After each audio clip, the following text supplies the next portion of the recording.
The graphics in Rocket League are this game's strong suit, because its looks and art design are impeccable. From the field itself to the backgrounds outside of the play areas, each and every piece of art is skillfully designed and implemented to make the player feel like there's activities going on outside of the rink. This further immerses the player and makes it feel as almost he's at an actual sporting event.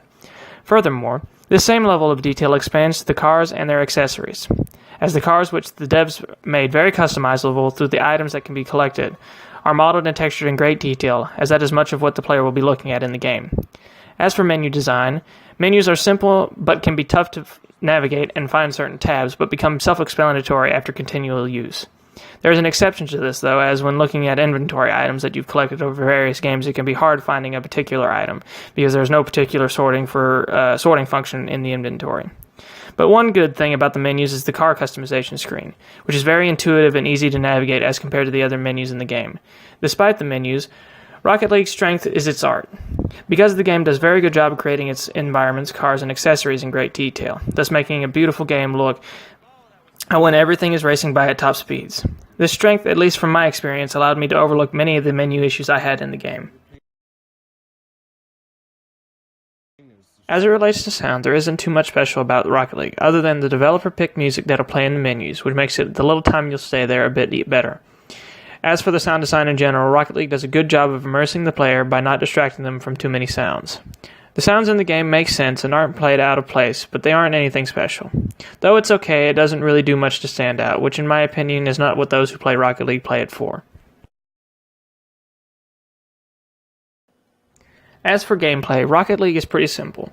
The base game modes that players experience in the game include 1v1s, 2v2s, 3v3s, and 4v4s, along with a host of various arcade games that go along with these. In the base game, the goal of the players is essentially to score the ball into the opposition's goal. Though this may seem simple, the more and more you play the game, the more challenging games become, due to the fact that certain skills are needed to be developed, like flying through the air, controlling the ball with your car, and the ability to hit the ball off by jumping off the wall, including more. Though this may seem overwhelming at first, I found that playing this game is much like playing an actual sport. The more I played, the more I was able to develop these skills naturally, which is what I think provides one of Rocket League's greatest strengths. Furthermore, those looking for further challenges can attempt competitive modes of the base game modes mentioned before. These allow players to play for a rank and competitively rank themselves with those in their region. These matches can especially be fun not only because of their competitive aspect, but because you can see crazy plays done by you or the other team.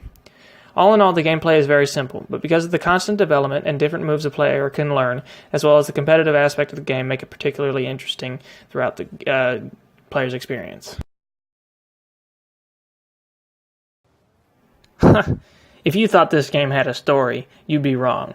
Rocket League is a multiplayer exclusive game and unfortunately doesn't offer a story mode for players to play. Going into this game, I thought that I wouldn't play it more than 50 hours, like many of the arcade games that I tend to play. But, to my surprise, I invested much more of my time into this game than I thought I would. This was due to my continual learning of different moves and their application in-game, as well as the addictive nature that is the competitive scene this game offers. This, as well as, in my opinion, a low-stress casual mode which allows players to unwind after stressful games. This, in combination with its competitive scene, continuously brings me back even if I get fed up with it for a while. Overall, for the time that I've spent playing this game, I've really enjoyed the countless hours I have spent into it. It's hard to describe the unmeasured amount of achievement you feel after winning several competitive matches or scoring a ridiculous goal.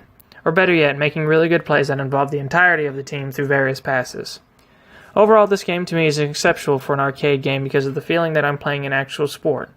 From the learning curve of various moves to different strategies employed in order to score and defend the ball that a player must implement, make the game feel as if I were learning plays for football while sitting in my chair. These things combined make for a super fun experience that you and your friends can share who are looking for a good couple fun hours.